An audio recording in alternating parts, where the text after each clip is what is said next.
right, let's jump into some more of your asks and questions. Let's see, where are we at?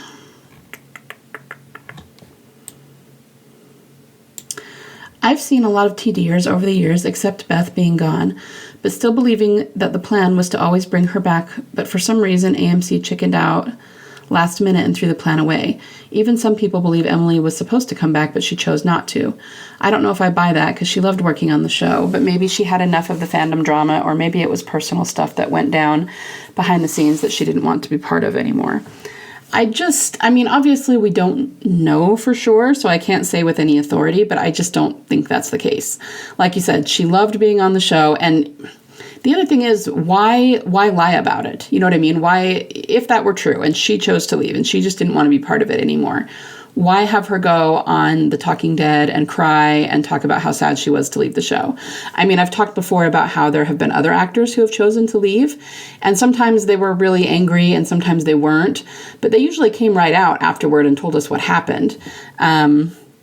Laurie Holden has even done this, and it took a little bit longer for her. She didn't come right out after she was killed off because she had an NDA. She had to wait for it to expire, which took about 7 years from the first season, right? And so it was like, it was the Comic-Con either right before or right after season 8 that she finally talked about it. But I mean, like when Dale left, everyone knew right away why he left. They told us that he was unhappy and asked to be let out of his contract. And they, I always say they really respect their actors, so they allowed him to do that. They didn't have to let him out of his contract, right? But they did because, they didn't want the drama, let's put it that way. And if he didn't want to be there anymore, they didn't want to force him to be there anymore.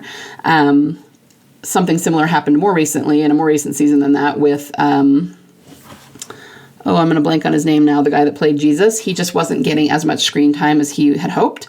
And so he asked Angela Kang to let him out of his contract early. And she did. She made him stay a little while so that they could give him a good ending. So I think he ended up staying another 6 months or something like that after he asked, because they had to build up to his ending. But they weren't planning on to have Jesus die right then. They actually killed him off early because the actor wanted to be let out of his contract. So my point is, and they came right out and said that. The actor talked about it and was like, I love the people, I love the show. It's just that I wanted to go do other things, and it wasn't as big an acting part as I had originally hoped. And you know what I mean? So they tend to be very candid about it. So why would they have her go on there and cry about it if she really just wanted to leave and do other things?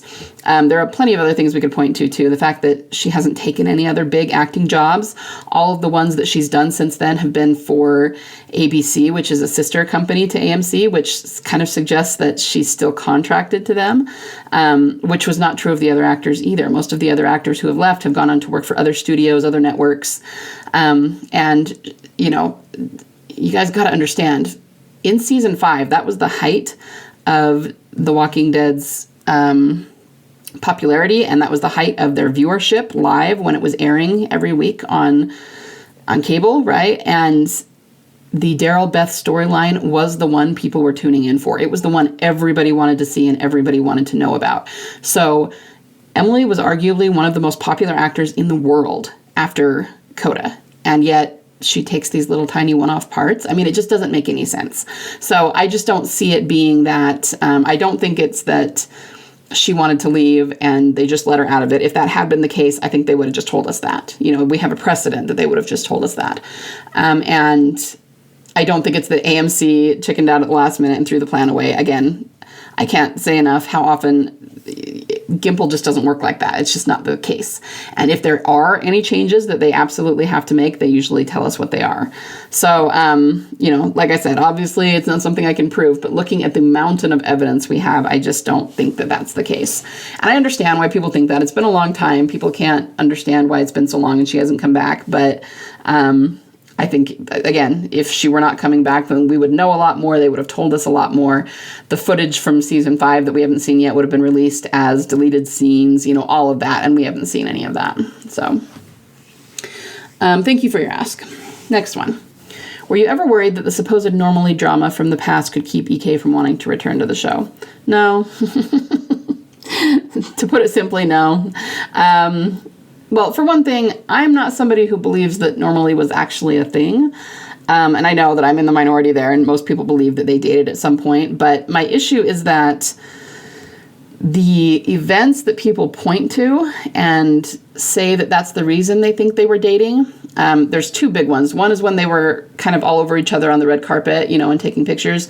The other one is actually after Coda, where she was doing an event and he came and she ran up and hugged him, and it was like a full-on, she wrapped her legs around his waist, and then he kind of came out to where the cameras could see carrying her.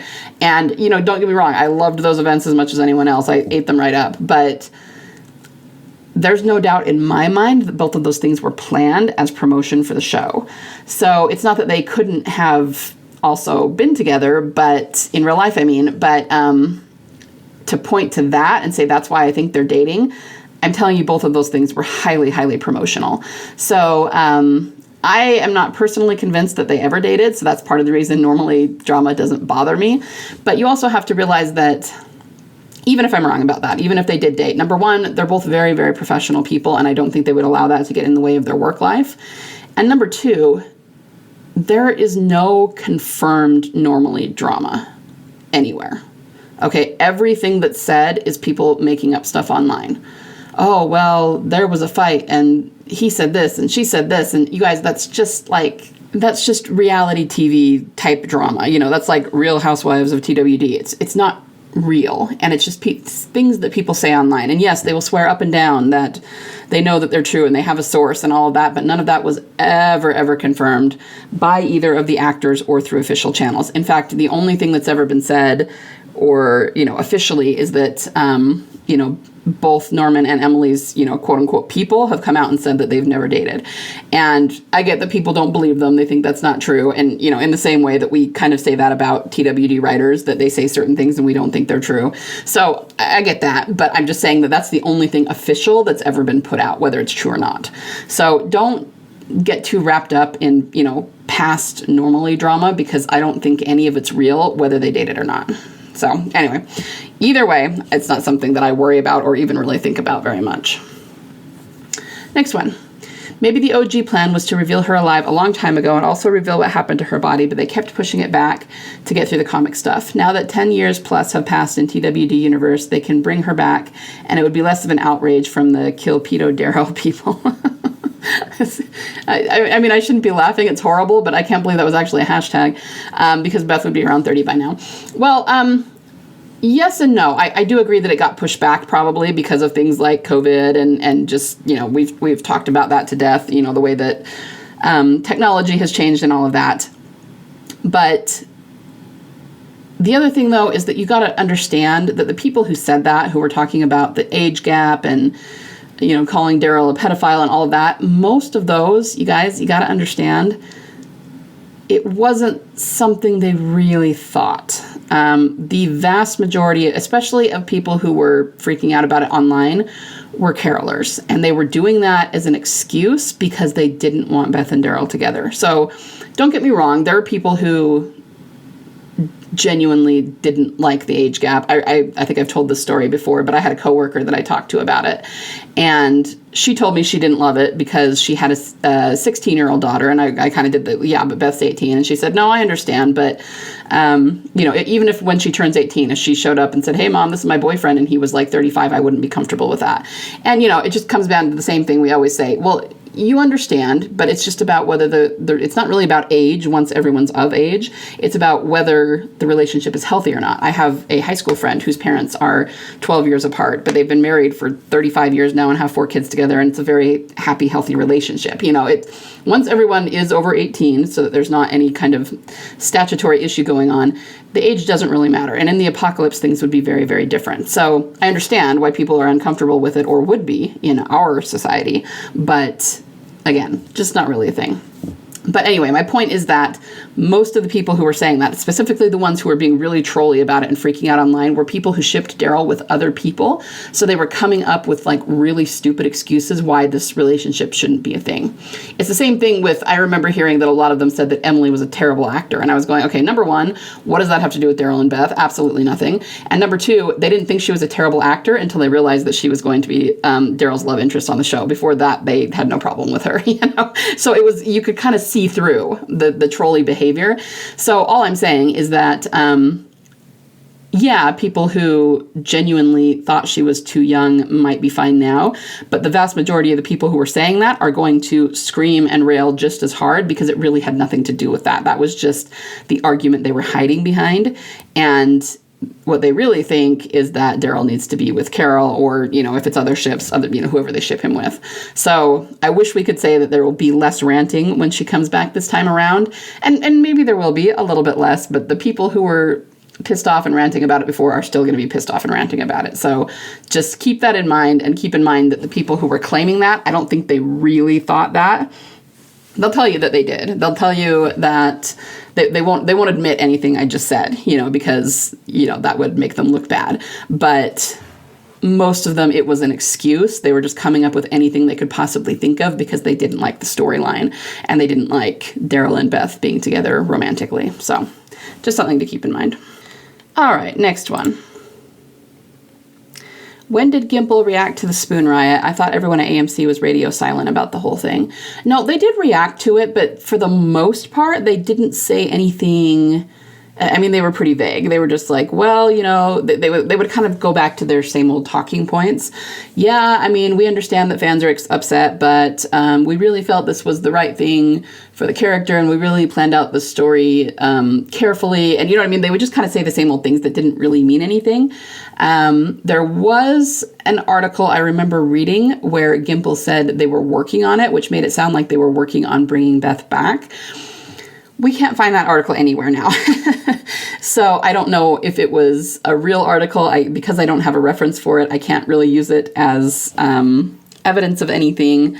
I mean, I hate it when the other ships say, oh, we have what do they always say? Not a reference. We have a source. We have a source that tells, so I don't want to be saying that. I do remember reading that, but because I don't have an actual source for it, we can't really point to it. But he did react to the spoon riot and mention it, and people would ask him about it in interviews, but he just, for the most part, other than that article, whatever that was, didn't say anything that was very helpful about it. So, I mean, it was addressed back in the day, but it was kind of the same old thing, same old circular talking points that they always use, and so there wasn't anything that was truly, was helpful to us or made us very hopeful about it.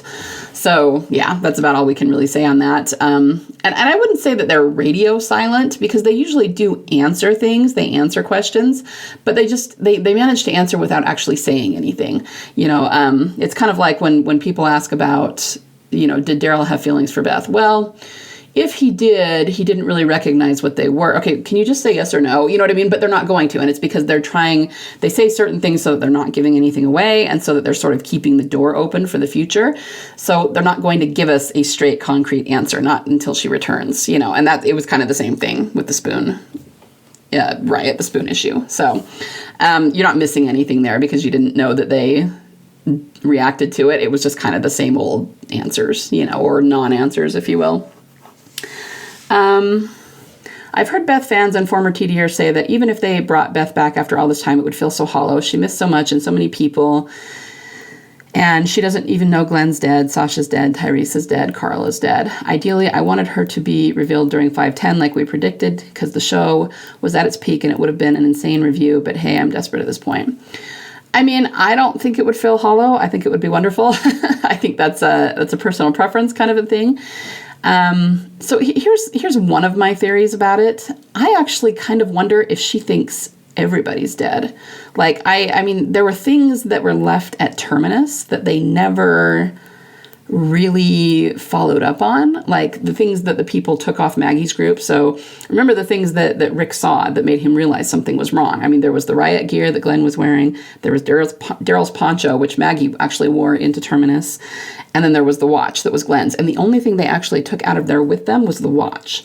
So, I mean, I know that me and my fellow theorists have kind of geeked out about this before, but we're kind of hoping that poncho makes another appearance. It would be really cool if Beth had the poncho. But I just kind of have always had this theory that maybe she goes to Terminus and maybe by the time she gets there, it's all burnt out and everyone's dead. But she finds those things and assumes that everybody who was, everyone from the prison, including Daryl, perished at Terminus.